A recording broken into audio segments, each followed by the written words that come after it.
What's good, everybody? It's your boy Jim, back again with another video, and today I'm joined here once again with the one, the only, Ramiro Steinmann. Say what's good, Ramiro. Hey, what's up, guys? I'm not even going to ask you what you played. We already know what you've been playing. You guys already know. But what did you do? I got top 4 at the Brave tournament. Okay. That's what's up, man. Any shout-outs? Yeah, for sure. I got hella shout-outs. Okay, so the first big shout-out goes to my boy Eric and my boy Justin. They both topped with me. They're both amazing players. They really deserve to stop as well. And it was really cool to like be able to share this experience with them. The other shout out goes to like the rest of the team. Billy, Steven, Leo, Roger, Charlie, Matt, Vince, Mark, everyone that I played with that day. Honestly, like I'm really glad that we could like take like a really big group of ours to the tournament. It was really fun to play together. And honestly, like we all just had a great time. So it was really like it was just like a really nice shared experience. The last big shout out, so like extra big shout out to Matt for giving me a ride to the break tournament. And the last big shout out goes to my friend Oliver Desmond. So Ollie, the day after I got top 4, honestly, like I was feeling a little upset about my last match, but Ollie like said something really nice to me that really made me feel better. So that was really clutch. Awesome, man. Awesome. Let's get into the list. All right, for sure. All right, yeah. So the build is it's going first hero. I built it to be able to go first or second, but it's more focused on going first. We play 3 Stratos. This is our main starter. I think I always like maxing out on this because even though like it's not the best, it's not super necessary to have going first, but it's honestly like just such a versatile card, like going first and second, that you really want to max out on it. I lost most of my die rolls, so the on-summon and pop effect came up a lot, and I think it's necessary to play like 3 just to have that versatility, like as a starter, as a way to bait negates, and as a way to like get rid of back row. I played 2 Liquid Soldier. I've always liked using this card at 2. Going first, it really is like important to have 2 of them. Because you use the draw 2 effect a lot, like going first to dig into some more hand traps.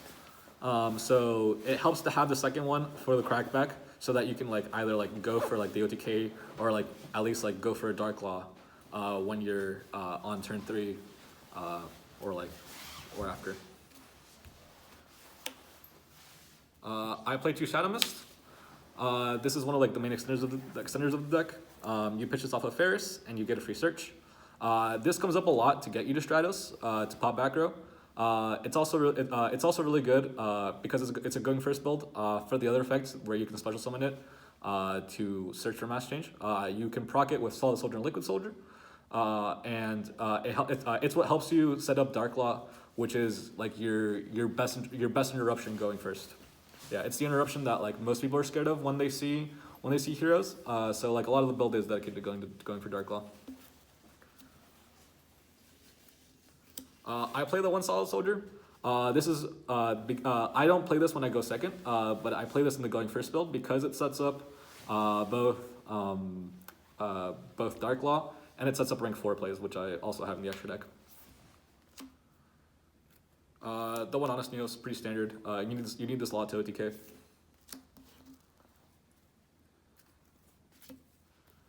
I play 3 Ferris. I play 2 Increase. And I play 2 Vion.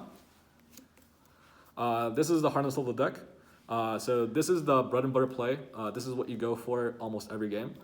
So the reason that this is the bread and butter play is because like this is the play that's like the most searchable of the deck. So you usually go for like Stratos or Shadow Mist or Vion to search Ferris, and then Ferris by itself is OTK. Or if you're going first, it can help you set up DP. Or it can set up the Liquid Soldier draw 2. This card is really strong. It's probably the most important hero card in my opinion. And it basically is what sets up like almost all your plays, and it's like your most reliable thing to go into. Because because this is searchable, unlike a Hero Lives or Fusion Destiny. I play 2 Mali and 1 Denier from my Destiny Hero engine. This is what you fuse into to go into DP. Because we're a pure hero deck, you don't play Dasher or Celestial. The reason being is because like you know, 3 Destiny heroes by itself is enough. You don't the fourth doesn't ever really come up to fuse into DP. And you don't because these 2 by themselves like give you like full combo on the crackback. You don't need Celestial for your crackback. That's just like Celestial is basically a worse version of these 2 in a pure hero deck. Having Malicious and Denier in graveyard with nothing else, nothing in hand, nothing in field, nothing else in grave, that by itself is OTK. So that's why this is your preferred target. Yeah, and these two also make it so that Fusion Destiny is a 1-card starter. For the hand trap lineup, I play 2 Ash, 2 Droll, and 2 Ghost Bell. So obviously, like, this is a very small hand trap lineup, especially compared to what we see in this format. This deck can break boards very easily, so I don't feel the need to play more. These are the best ones right now. Ogre and Droll are just really strong meta picks right now. So Droll is like one really strong thing that lets you like hand trap past the Brave Engine, because if they go Enchantress or Right, and you Droll them, then that actually affects like their main combo. So that's what makes Droll really good. And Ogre just right now just happens to be really strong against like basically every deck. Hitting hitting Fateful Adventure is a huge swing of momentum in your favor. You can also hit hitting random starters in a lot of decks is also really strong. I use this a lot in the tournament to hit Pranken's Place, because a lot of the times like when Pranken players resolve like their main combo, if they have Brave, obviously you hit Brave. But if they just have like the main Pranken combo, a lot of times like the way that they end their combo is that they go they float into like 1 Pranken Tribute Dodo, and then go Place to summon Bow Wow. If you ogre them on the Place, they'll be left with only 1 Pranken monster on the field, and a lot of times they need the Bow Wow recycle to actually get into Butler. So having Ogre actually just like stops like the combo flat if they go for the main line that everyone's going for right now. And honestly, like no one really played around in the tournament. Even when like I ogred them game 1, they still went into like that same line like later in the, like games 2 and 3, and so the Ogre came up again. So I really like Ogre for that reason. That's it for the monsters. For the spells, I play 3 Eat Call and the 1 Rhoda. As I've always done, we max out on starters. So in a going first build, it's actually like extra important, because like having 2 of these, like having any 2 of these, this is basically just like a equivalent of this. So I count them as basically the same card. Having any 2 of these is just like either Dark Claw or a rank 4 play. So that's why you want to max out on them. They're not once per turn, so you like drawing multiples of them. And it's really important to see Stratos like when you're going second as well. And it's just incredibly versatile. So I really don't see any reason not to max out on these. Right. Consistency. Consistency, yeah. Consistency is really important, and I think that's something that gets like underdone in a lot of other hero builds. Mm-hmm. I think you have to build for consistency. I play 1 Poly and 1 Miracle Fusion. So these are the main. These are the only like non-fusion Destiny fusion spells that you play. Poly is like obviously like the one that you have to play. You go into it off of Ion. It's like the most accessible one. Miracle Fusion, we play it to get into off of Sunrise. So I don't play Dark Calling. I don't play Malicious Bane. Reason being is because like drawing one of these 2 or the Dark Calling in this scenario is like it usually is like 1 less card in your hand, and drawing 2 of them in the same hand a lot of times it just means that you just automatically lose, because that means that you're essentially just playing with the 3-card hand. That's actually just like the worst opening this deck can produce. You really want to minimize the chances of that happening. That's why I don't play the Evil Hero engine. Dark Calling, like if you have to cut one, it is the Dark Calling, because it's the least versatile one.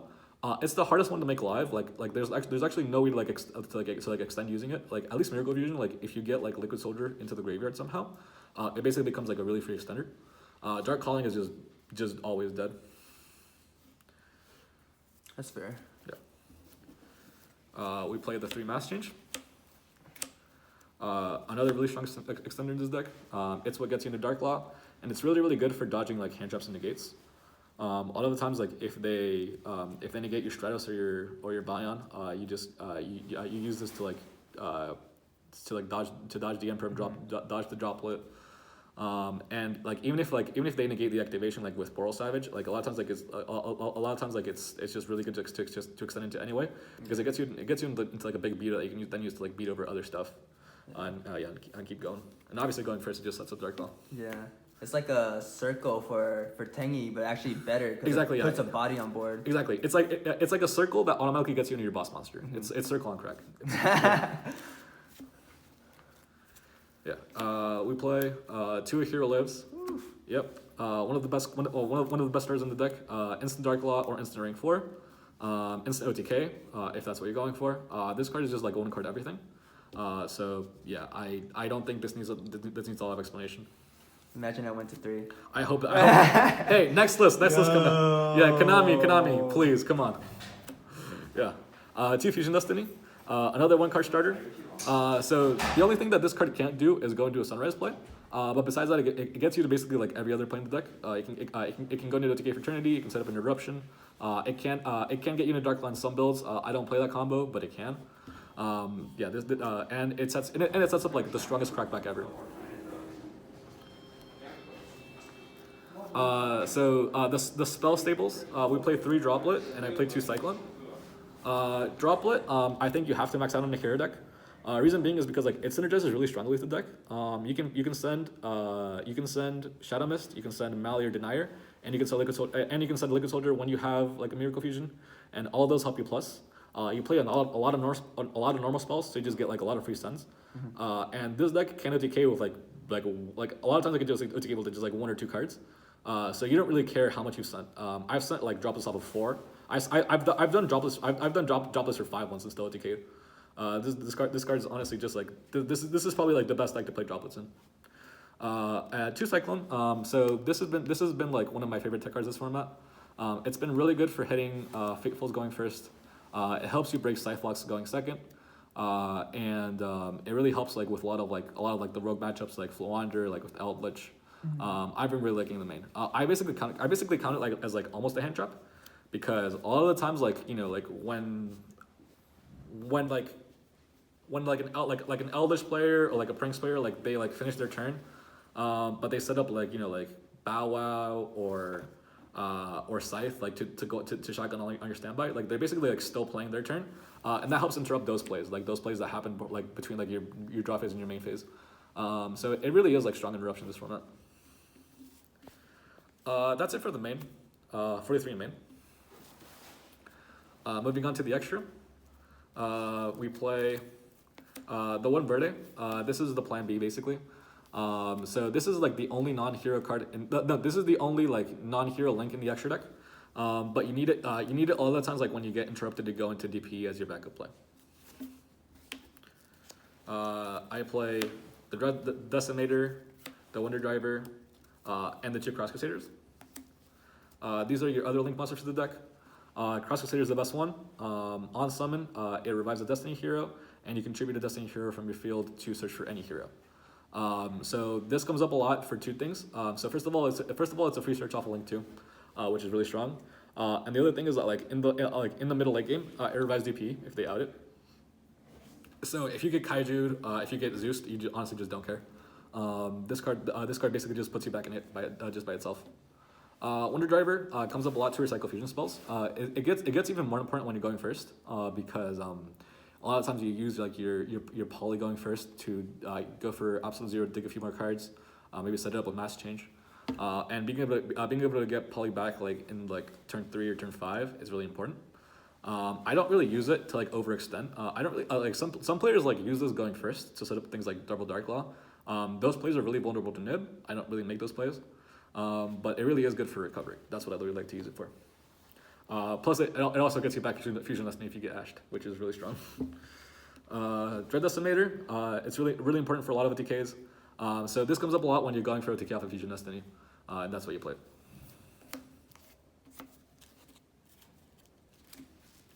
For the rank 4s, I played Dweller and Baguska. one of these is usually like stops like almost any deck. Baguska, I play for things like Flunder, DDD, Adamantipator, let's say some Lunalight decks. Dweller, I also play for Lunalight, and you play it for a lot of Brave decks because this is one thing that you can go into that they can't just like out after the fact with Brave. And most Brave decks will lose to this, and a lot of times like when they do like they'll just set up just Brave, and then you just OTK them because you don't care. That's just one negate. For the Master Change targets, I play 1 Blast, 2 Dark Claw, and I play the 1 Acid. These cards are really strong. They're what you tag into off of Mass Change. Blast comes up a lot when you're getting imprint on Stratos. You use it to tag out and then like and then if you're going second, like it just bounces another back row. Dark Claw, obviously like one of the most important boss monsters that Hero has to offer. It's really strong floodgate. Most decks don't really have a way of dealing with it besides Brave. So if you can just protect it from Brave, then you just win. Acid comes up a lot in the back row matchups. I used it to wipe a back row against Eldritch, and you also use it to dodge interruptions on Liquid Soldier and then pop a back row along the way. The 1 Fusion Destiny target, the DPE, you also go into this off of Poly. Obviously, this card doesn't need an introduction. It's really good in a deck that can support it really well. This deck, you can Poly into it whenever you want, if you don't draw Fusion Destiny, and you can Birdie into it, obviously. And the really strong thing is that if you get Kaiju'd, you can bring it back to Cross Crusader. If it gets banished, you can use the Nair to put it on top of the deck and then fuse into it again. So this deck really has like a lot of ways to like make it stick to the board. The actual Poly targets, we play Absolute Zero, Sunrise, and Trinity. These are really the only ones that I play. I don't play Super Poly, so I don't play Great Tornado or Shining. I really don't think that those cards are good if you're not playing Super Poly. And I don't think it's worth it to play Super Poly just for those, especially when like they're competing for space with the rank 4 engine, which I just think is better. Yeah, so Absolute Zero by itself sets up like the Liquid Soldier draw 2. And it interacts really strongly with DP, droplets, and Mass Change, because if you have any of those set up, you can use this to set up a board wipe on your opponent's turn. Sunrise helps. Sunrise, you don't really make this going first, but it sets up OTK by itself going second. Trinity is really good for OTK under Nib. This format, like a lot of decks, like build really big boards. So what you can do is like you can droplet those boards. They're all half attack, and then you can go into this to OTK under Nib. That's it for the extra. Now moving on to the side. I play the 1 Token Collector, the 1 Droll. These are really like the only hand traps that I said. So I don't so Droll is just like for when I need for when I need another hand trap. Droll has like been the strongest one so far. Against decks that like I need more hand traps against, because like those are basically just like the Brave decks. And so that's why this is like the third hand trap that I said. The reason for like 1 Token Collector can seem like a little weird, and I realize that. The reason why it's Token Collector is because whenever I'm setting in to like increase like the hand trap count in the main deck, it's really only against Brave decks. So I figure that like if after this I'm really only using this slot to play against Brave decks, I figured it might as well just be something that really deals with them really strongly. And that was just Token Collector for me. Yeah, so Token Collector is also really strong in this deck because you have the rank 4 package. A lot of times going second, if you don't summon Stratos when you have this on the field, you can make Dweller going second to like deal with DPs and stuff, kill their float, and that helps break boards. Did you see it at all? I saw it once, and it didn't win me the game. Okay, nice. I played the 1 Call By. I said this going second against Pranks. I said this going second against decks that side lock me, and I said this when I know I'm going first, and I know that they're going to bring in more hand traps. We played the 3 Evenly Matched. This card's been obviously insane this format. It's all over the place. It's really strong. It's really good against Brave decks because if they have a token, they have to keep the token. and it's one of your main. It's one of the main like going second cards that like is just good against every deck. So that's why I play 3 copies of it. For going first cards, I play 3 copies of Sanctum. And then to go with it, I play 1 Scythe and 1 Lancia. So this is my so a lot of times like when you're going first, like they'll like they're gonna bring in board breakers. You know for a fact that they're gonna cite this against you as well. So Sanctum is one thing that like that can't really be board broken. And that's why you play 3 copies of it, because if you can Scythe lock them for a turn, you can usually just kill them on the crackback when you're going first. Lancia, I play this because I need more sight against Flunder. So this is the Sanctum target for Flunder. I was playing this at 3 previously. I haven't been really liking this format at 3, because it's like as like Phantom Knight has fallen out of favor in the meta, and like it's been like switching more towards like Cyber's Eldritch, Pranks, and Based. Those decks don't really care about Lancia. And so like Lancia has really only been for Flunder. So because of that, it's kind of fallen out of favor in my side.